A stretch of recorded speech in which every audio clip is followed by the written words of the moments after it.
Hi everybody, so today I want to make a video telling you more or less how I go about writing my degree essays. Now this method is most appropriate for, I suppose, short to mid-length essays.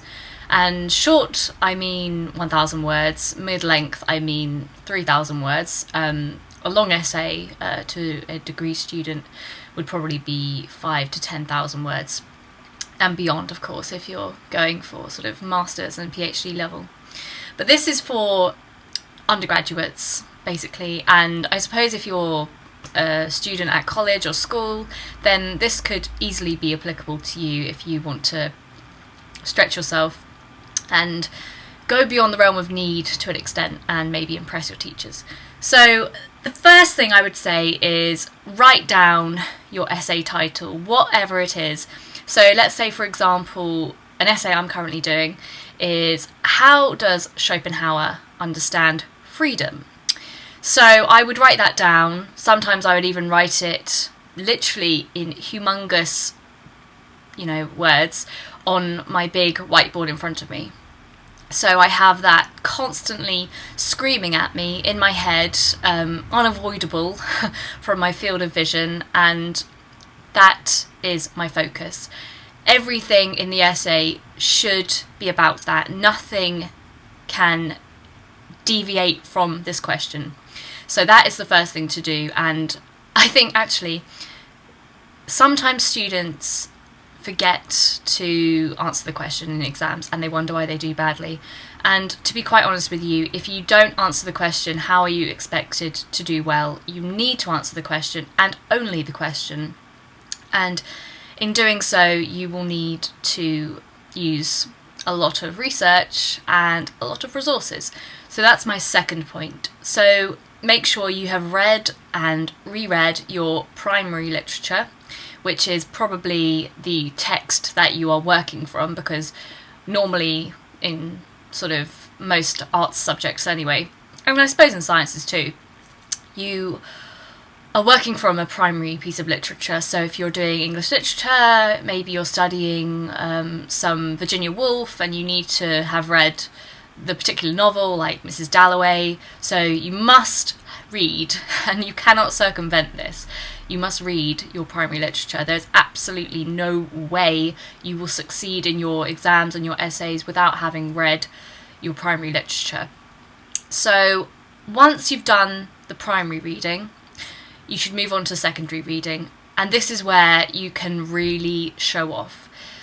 I would recommend that if you've got the money, go through Amazon.co.uk or .com for highly reviewed critical texts on whatever you're studying, whether it's literature or philosophy or psychology or anything like that, and find secondary literature that will really help you write a better essay. So something very informative, a treatise on whatever you're studying, basically a critical piece of work about your primary literature.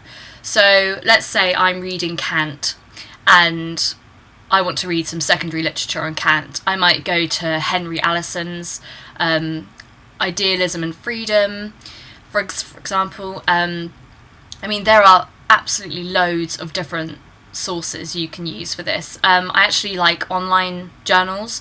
There's one called Athens, and there's one called, I don't know how to say it, but it's JSTOR, and you do need to have a subscription, but if you're at university, you will have a login that gives you access to that. So I would definitely recommend looking through online academic journals for just more information, more richness. So basically in the search field, just type in sort of generally what you're studying. So if I'm looking for information or extra volume for my essay about Schopenhauer on freedom, I will literally just type in Schopenhauer and freedom and I will see what comes up. Naturally, there will be more useful sources and more sort of creditable sources, which are usually cited on sort of university reading lists. But you just have to use your common sense to an extent, to be honest. If something looks like it was written by somebody who didn't have much of a clue, then I would just not waste your time. So that's what I would do. It's very difficult to tell you exactly what you should be reading, but as I say, common sense, and if you're sufficiently well read, you might have a good idea about what will actually inform your writing of this particular essay. So once you've done your reading, we now move on to the annotation. So you must annotate your primary literature, underline, annotate, highlight, post-it notes, all that good stuff. Do it to your primary literature and to your secondary literature. I know it can be a chore and a little bit boring, depends who you are really, but I find that if I don't do this, I don't have the greatest understanding of what I'm doing. I find that actually going through almost word by word or line by line can really help me enhance my understanding of what I'm studying, and there is no substitute for being thorough in your methods in this way.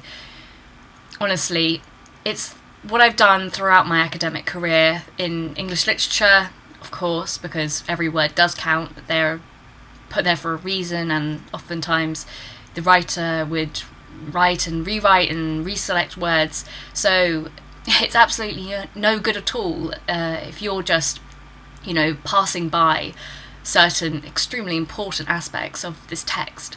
And that goes for other subjects as well, of course. So don't assume that any word is insignificant in any way or irrelevant. Granted, yes, there might be passages which are somewhat irrelevant to the question you're studying, but to have a really thorough, comprehensive understanding, it's so vital that you don't overlook any aspect of what you're reading. So definitely annotate and definitely use whichever techniques help in terms of highlighting and underlining and all that kind of thing. So after this, once your books are heavily annotated, and if you're using library books, then obviously you will need to scan or photocopy certain pages that are relevant to you, and in such instances you will do well to just print them off and then basically annotate the printed page, because obviously that wouldn't be good doing it to a library book. So the next phase for me would be writing prose notes on this particular topic, or basically collating the relevant information that you have sort of garnered from your primary and secondary reading and your note-taking, your sort of annotated note-taking, into a prose form. I don't mean continuous prose like an essay itself, although sometimes my note-taking does actually turn into the essay I wanted to write. I don't know how that happens, but I think I just get a bit excited. So basically just write notes, write headings for the relevant sections, and basically write notes. It will have an essay vibe about it, but that is all to your benefit, because once you begin to write your essay, you don't want to feel totally flummoxed and like you just have no idea what you're doing, what the hell this question is asking. Your mind draws a blank, basically. That is not good. You don't want that at all. So all the preparation you can do is helping yourself, and believe me, you will not regret it. Just as you will never regret doing a jog in the morning, you will not regret being thorough about your note-taking. So that is a very strong recommendation of mine. So once you've done that, you will want to start writing your essay plan. So you might think, well, why have we prevaricated here? Why do we waste our time, you might think, doing all of this primary etching of our books and writing continuous prose notes and all that sort of thing? Well, it makes your life easier, is what I will say, and it will also, hopefully, you will have found certain pearls of wisdom that you wouldn't have found if you hadn't done the research or hadn't put the time in that way.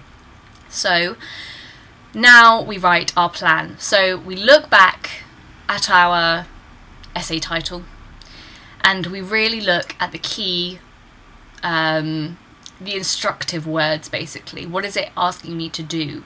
So with the question, how does Schopenhauer understand freedom? This is a peculiarly short question, and maybe misleadingly short and deceptively easy looking. But we must look at what the question is asking of us. There is absolutely no point. You will do badly if you don't do as the question asks, and the examiner or your tutor or whoever is marking your essay will think what you've written is true or correct in some fashion to maybe another question that may have been set, but to this particular question, what you've written may be entirely irrelevant, although possibly brilliant in its own right. But that's not useful, because what we want to do is we want to get a good degree, and you don't do that by answering the wrong questions.